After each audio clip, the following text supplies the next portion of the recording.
Hey,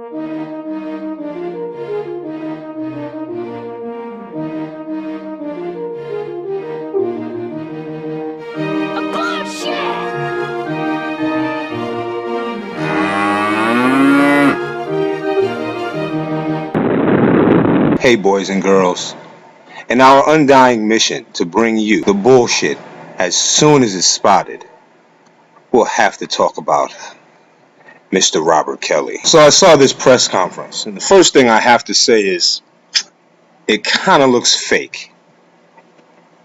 May not be, but it kind of looks that way. This father, I can't remember his name, Savage something. It seems like he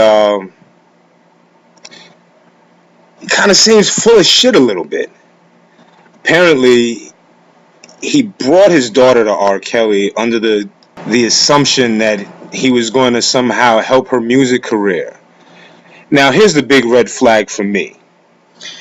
In the last rape case or molestation or statutory rape or whatever kind of sexual deviancy Mr. Kelly was involved in, this was another young lady who had come to him for some type of music assistance. Now, here's my question.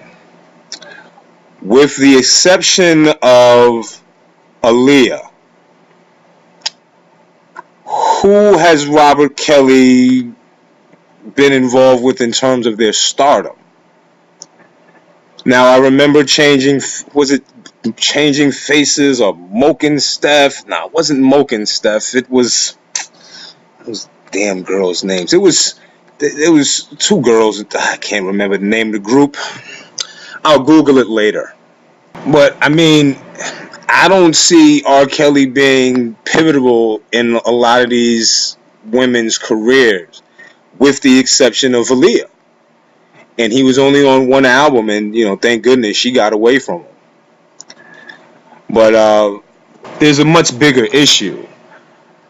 The issue is that there are parents who, for some reason, will put their children in bad situations so that they can gain some type of monetary favor.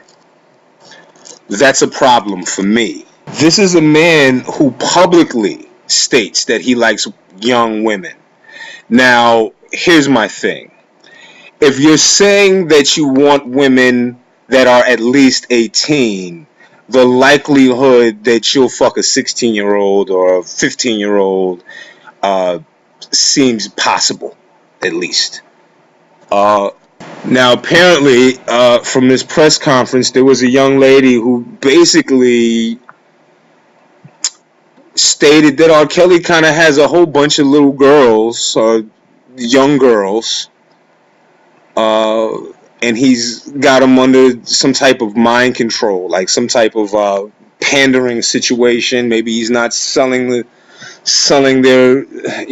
but he definitely has some type of mind control going on with these young ladies, and that's, I'll say this.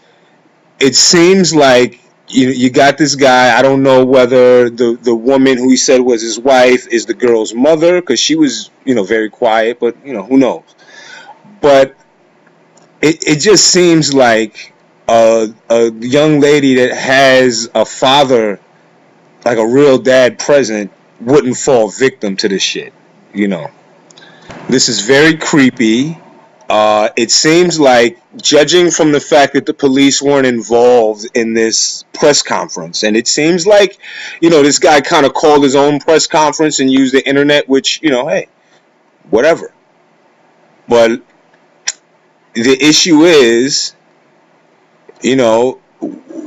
what is this? Why are the police not involved? You said that the police were involved, but they're not involved.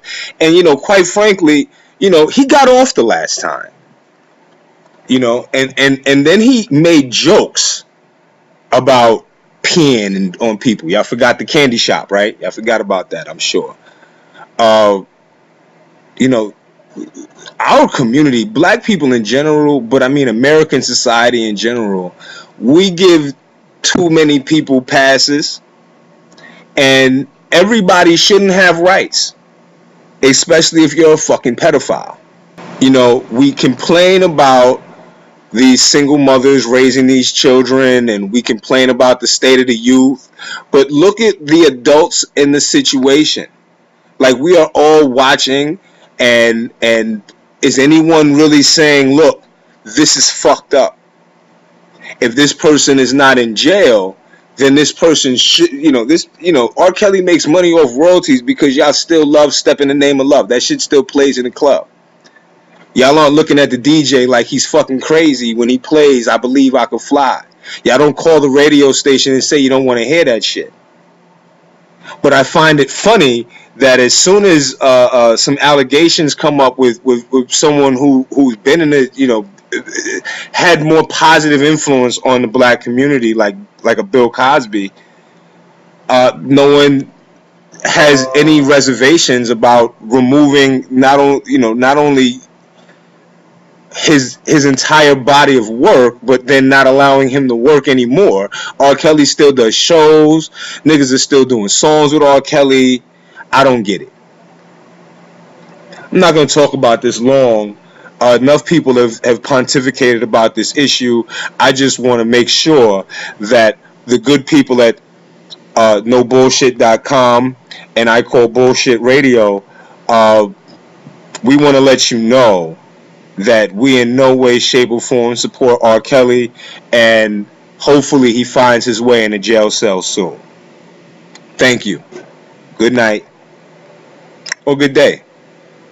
Whatever.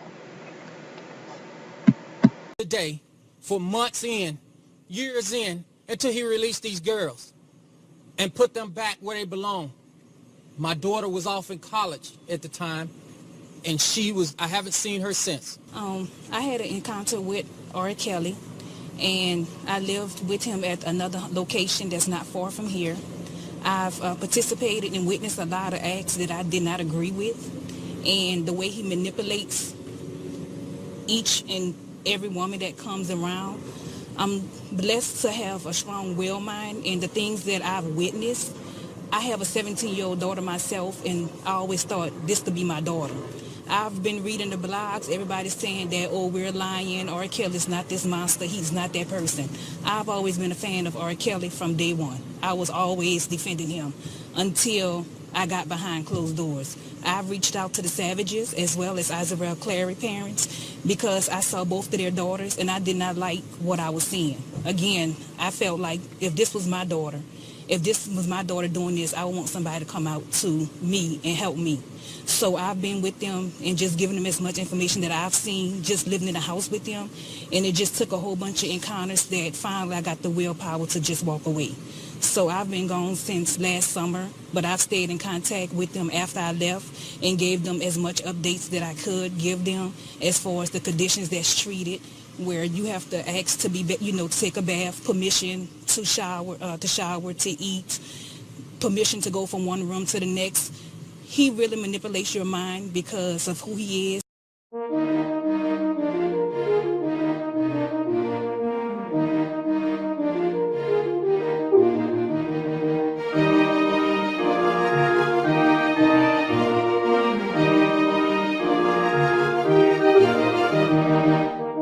Oh yeah, I'm not above clickbait.